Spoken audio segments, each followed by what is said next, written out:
Thanks for joining us on our streaming service for your First Alert Avalanche Forecast. I'm your First Alert meteorologist, Callie Zanandri. And joining me now is Brian Lazar from the Colorado Avalanche Information Center. Brian, we are seeing unseasonably warm temperatures across Colorado right now. What's that doing to the snowpack? Man, it is crazy hot out there. We're on, a week of record-breaking temperatures. We're approaching 9 days without the snowpack freezing. And as you can imagine, this has taken quite a toll on our snowpack. I'll start by kind of showing where we sit statewide. You can see here that a lot of those oranges and reds are not good colors. We are below 40%. Statewide percent of long-term median is sitting at 34% as we talk here today. You can see just what this last week of record-breaking temperatures has done to our snowpack. So as a reminder, that red line is the long-term daily minimum. The green is the long-term median, which is what we're shooting for. And you can see that little green X is our typical peak date for snowpack in the state, which is early April. So we are coming up on it, and we are nowhere near long-term median. You can see that that steep decline is due to all those record-breaking temperatures we've had over the last week, and even the most optimistic prognosis going forward is not all that awesome.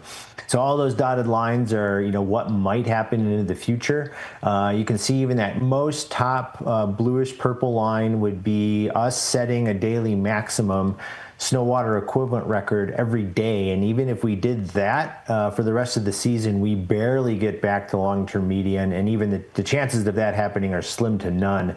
So you can see if we end up somewhere in the middle of the road, even if we get some wet, April, May storms, our chances of getting back to long-term median are next to zero at this point, I'm sad to report. Yeah, just really unfortunate conditions this winter. How do these unseasonably warm temperatures actually change the stability of the snowpack? And why does that heat make avalanches, especially wet ones, more likely and more dangerous? Yeah, so we're pumping, as you can imagine, a tremendous amount of meltwater into the snowpack, and that does a couple things, and it does give us a couple varieties of wet avalanche activity. But as we pump a lot of meltwater into the snowpack, we start to produce cohesionless snow in the upper snowpack. And in thin snowpack areas, the water's made it all the way to the ground, and we have cohesionless snow pretty much from top to bottom. And so our most in-your-face avalanche problem are these loose, wet avalanches. What I want to point out here in this graphic is that these avalanche conditions have moved around even onto north-facing terrain, even up into the alpine. This is not something we typically would see until late April, but here we are in late March with loose, wet avalanches even affecting the coldest, driest snow at the highest, shadiest slopes.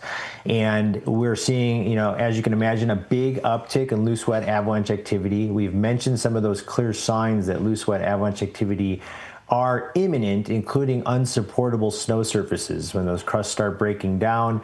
And we get roller balls, pinwheels, and conditions like what you can see here in this video, where you can't even on skis move through without punching kind of through into this super soft snow underneath.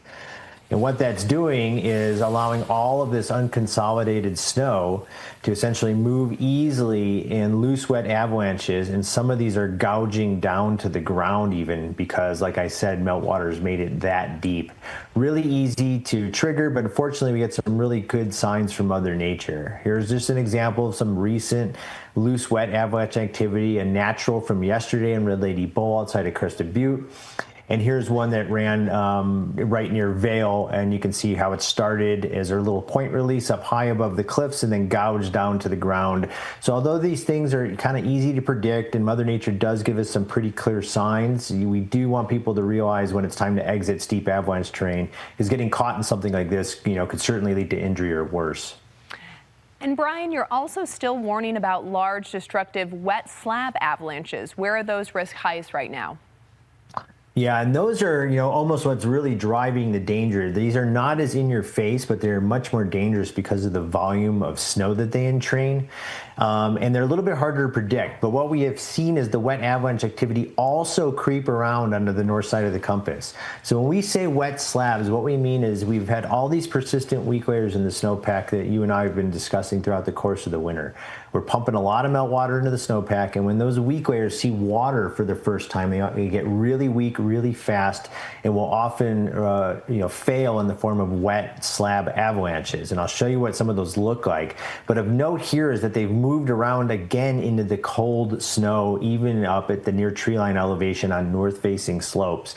The size varies depending on where you go in the state, but some of the ones we've seen over the last few days are hitting this very large, very destructive and deadly size category.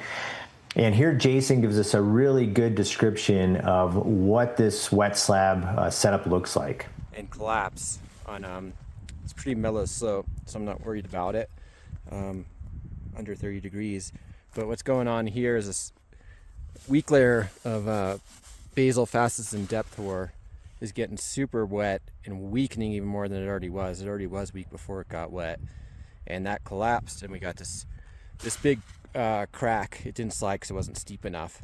But what I really want to show you is as soon as I got out of trees, the snowpack became really supportable to skis. So it's really deceiving. When it gets supportable, it's actually more dangerous because that's where the slab is. So as Jason described, you can see that these slabs are going to fail on those underlying wet, weak layers of snow. The most problematic slopes are going to be those that, are the most sun-drenched and see a lot of the meltwater. So even in these steep, rocky areas on northern-facing slopes, these rocks heat up, they put meltwater in the snowpack, and we'll see some of these wet avalanches go. You can see that the size, here's one, if you look at the left side of the image down in the San Juan Mountains, and you can see the size is getting quite big and quite scary. And here's one from Fremont Pass. You can imagine getting caught in these things, gouging down to the ground are going to really be easy to hurt someone or worse. Some of these are getting quite big. Here's one from Gothic, and you can see just from yesterday, getting caught in avalanche debris that's moving like this is really hard to survive. These are churning avalanches, and it's like being in a cement mixer.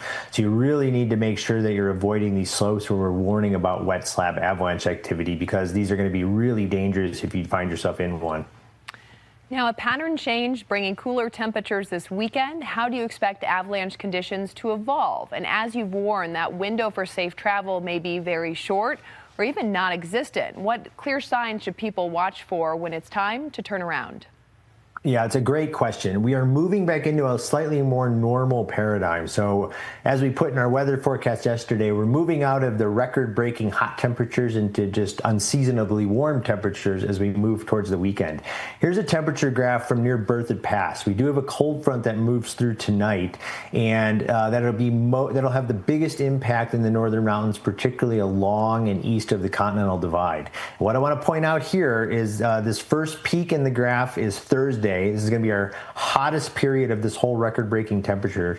But then we do get a good freeze, and it's pretty pronounced in the northern mountains. That is great news for ameliorating the wet avalanche activity. And so we should get a good freeze overnight. That gets us back into these windows of opportunity where we have some safe travel in the morning. So it's back into the mantra of start and end your day early. Look for the obvious signs that the surface freeze is breaking down. That is, the snowpack is no longer to support you. You start punching through on skis or in your boots, which I encourage everyone to get out of their travel mode, walk around in the snowpack. If you start punching through up to your waist, it's time to move out of avalanche terrain. If you start to see pinwheels, roller balls, slushy surface conditions more than about 6 inches deep, or you start to see small, loose, wet avalanches popping out of rocky terrain. Now, the cold front does not have as much of an impact as we move into the central and southern mountains. And so as an example, I picked Independence Pass here. This is for 11,600 feet. Welcomely, we do get a freeze here on Thursday night, and you can see we start to get freezes every night as we move through the week, which is great news. This does not mean that we can put wet avalanche concerns to bed completely. We are still seeing daytime highs maxing out up into the 40s, and so we're going to have these windows of safer travel in the morning before things start to break down in the afternoon. And as you can see here, the graph does start to plummet as we move into the early part of next work week, and we will flip the switch again. So we will kind of put most of our wet avalanche concerns to bed as we move into Monday and Tuesday. We do have some precipitation, and it's frozen. We do have some snow coming next week. We're looking at maybe 6 to 12 inches across a lot of mountain areas. So we will stop talking about wet avalanche concerns next week, and we'll move back into wind drifted and cold snow. And these kinds of wild fluctuations are not uncommon for Colorado in the spring. Brian, you've been doing this a long time. Have you ever seen conditions like this in March? No, I have not. I have been doing this a long time. I cannot remember such a prolonged hot period of weather in middle of March. 9 days without freezing temperatures in the middle of March, I don't think I've seen in my career in Colorado. Well, thank you so much for joining us, Brian.